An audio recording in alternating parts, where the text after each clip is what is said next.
नमस्कार दोस्तों, स्वागत है आपका और आपके साथ मैं हूं आशिमा त्यागी। दोस्तों, कल्पना कीजिए एक ऐसा देश जहां लोकतंत्र की रीढ़ कही जाने वाली आलोचना को ही खतरा मान लिया जाए, जहां असहमति को विरोध नहीं अपराध की तरह ट्रीट किया जाए। जिस पल कोई व्यक्ति सरकार से तीखे सवाल पूछता है, उसी पल उसी पल किसी पुरानी फाइल की धूल झाड़ी जाती है और न्याय न्याय के नाम पर उसका जो रास्ता है वो रोक लिया जाता है।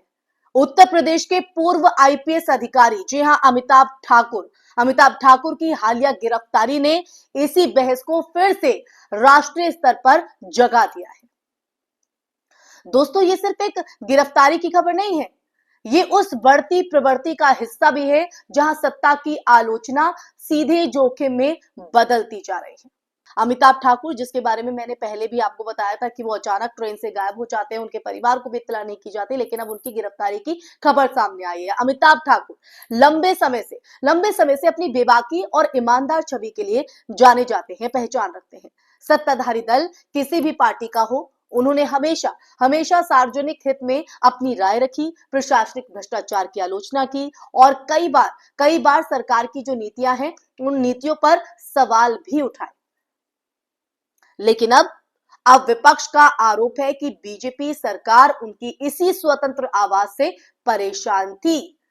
अखिलेश यादव का बयान अखिलेश यादव का बयान उसी बेचैनी को राजनीतिक रूप देता है। दोस्तों, वो साफ कहते हैं कि सरकार की आलोचना करो तो बीजेपी पुराना केस खोलकर गिरफ्तार कर लेती है। ये जो आरोप है, ये आरोप सिर्फ व्यक्तिगत नहीं है, बल्कि उस बड़े पैटर्न की तरफ इशारा करता है जो पिछले कुछ सालों में कई राज्यों में देखा गया है।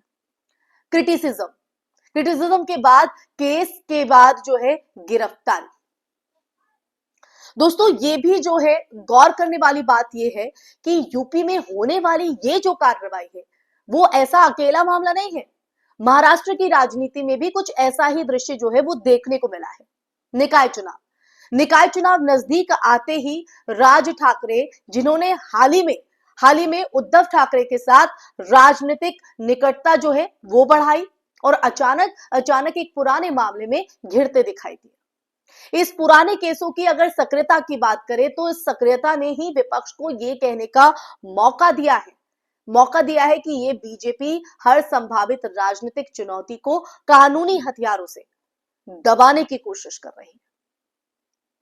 अब सवाल उठता है, क्या ये केवल कानून का पालन है या राजनीतिक समय के हिसाब से चुनी हुई कार्रवाई? दोस्तों, लोकतांत्रिक वातावरण की मजबूती का सबसे बड़ा पैमाना जो है वो यही है कि सत्ता कितनी आलोचना सह सकती है। लेकिन जब हर असहमति को साजिश, हर सवाल को विद्रोह और हर आलोचक को अपराधी की तरह देखा जाने लगे, तब लोकतंत्र कमजोर होने लगता है। भारत की राजनीतिक व्यवस्था में एजेंसियों की जो भूमिका है वो पहले भी चर्चा में रही है, लेकिन हाल ही के सालों में आप देखिए, हाल ही के सालों में विरोधियों के खिलाफ केस खोलने की जो आवृत्ति है उसने इस बहस को और भी तीखापन दे दिया है। चाहे आयकर विभाग की रेड हो, ईडी की जांच हो या पुलिस की तरफ से अचानक खोली गई फाइल, विपक्ष का यह दावा है दोस्तों कि लक्ष्य सिर्फ एक है, आलोचना रोकना, सवालों को शांत करना और सत्ता के नैरेटिव को ही एकमात्र सच की तरह स्थापित करना। समझ रहे हैं आप? अमिताभ ठाकुर जैसे अफसरों की गिरफ्तारी इसलिए भी चिंता पैदा करती है, इसलिए इस पर चर्चा करना जरूरी हो जाता है क्योंकि वो सिस्टम का हिस्सा रह चुके हैं। दोस्तों, वो सच्चाई को जानते होंगे, प्रक्रियाओं को जानते हैं, जनता के बीच विश्वसनीयता जो है वो रखते हैं। अगर ऐसे लोगों को भी सत्ता के खिलाफ बोलने पर चेतावनी मिलती है तो देखिए साधारण नागरिक कैसे सवाल उठाएगा। लोकतंत्र में डर का जो माहौल है वो सबसे खतरनाक होता है दोस्तों, सबसे खतरनाक। वो धीरे धीरे संस्थाओं को हॉलो कर देता है और जनता को मोह। ये वही स्थिति है दोस्तों, ये वही स्थिति है जिससे भारत सहित कई देशों ने इतिहास में संघर्ष किया है। जी हाँ, संघर्ष। इस मुद्दे का देखिए एक और पहलू है। एक और पहलू ये कि पुराने मामलों को चुनकर कार्यवाही का जो राजनीतिक उपयोग, कानून कहता है कि अपराध किसी भी समय खुल सकता है, किसी भी समय, लेकिन कानून ये भी कहता है कि जो कार्रवाई है वो निष्पक्ष होनी चाहिए। लेकिन जब केस उसी वक्त खुलता है जब आलोचना तेज होती है, जब विपक्ष मजबूत होता है या जब सरकार की छवि मुश्किलों में होती है, तब संदिग्धता जो है वो पैदा होना स्वाभाविक है। ये सिर्फ कानूनी कदम नहीं है, बल्कि राजनीतिक संदेश भी बन जाता है। सत्ता के खिलाफ बोलोगे तो तुम्हारी पुरानी फाइलें भी जो हैं वो बोलेंगी दोस्तों। इसलिए अमिताभ ठाकुर की जो गिरफ्तारी है वो चिंताजनक है। साथियों, मुझे अपनी जान का खतरा है और देखिए ये लोग किस तरह मेरे साथ व्यवहार कर रहे हैं। मेरे साथ कुछ भी हो सकता है। मैं चाहता हूं कि मेरी जान की रक्षा कीजिए। किस तरह मेरे साथ कर रहा है, देखिए किस तरह अमानवीय व्यवहार कर रहे हैं। देख लीजिए आप लोग, मुझे अपनी बात तक कहने देख लीजिए, देख लीजिए, देख लीजिए।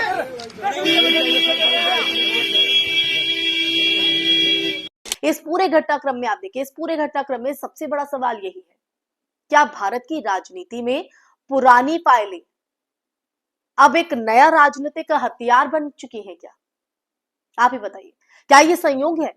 संयोग है कि एक अधिकारी सरकार की आलोचना करता है और तुरंत केस खुलता है? क्या ये भी संयोग है कि महाराष्ट्र में चुनाव से पहले राज ठाकरे विपक्षी खेमे के करीब आते हैं और एक पुराना मामला सामने आ जाता है? लोकतांत्रिक राजनीति में दोस्तों संयोग इतने टाइमिंग और स्पेसिफिक भी होते हैं, शायद कम। और आज की चर्चा के अंत में दोस्तों यही कि जनता को ये, यानी आपको और हमको ये समझना होगा कि सरकारें अस्थायी होती हैं, आती जाती रहती है, लेकिन लोकतंत्र की भावना स्थायी होनी चाहिए। आलोचना लोकतंत्र की ऑक्सीजन है।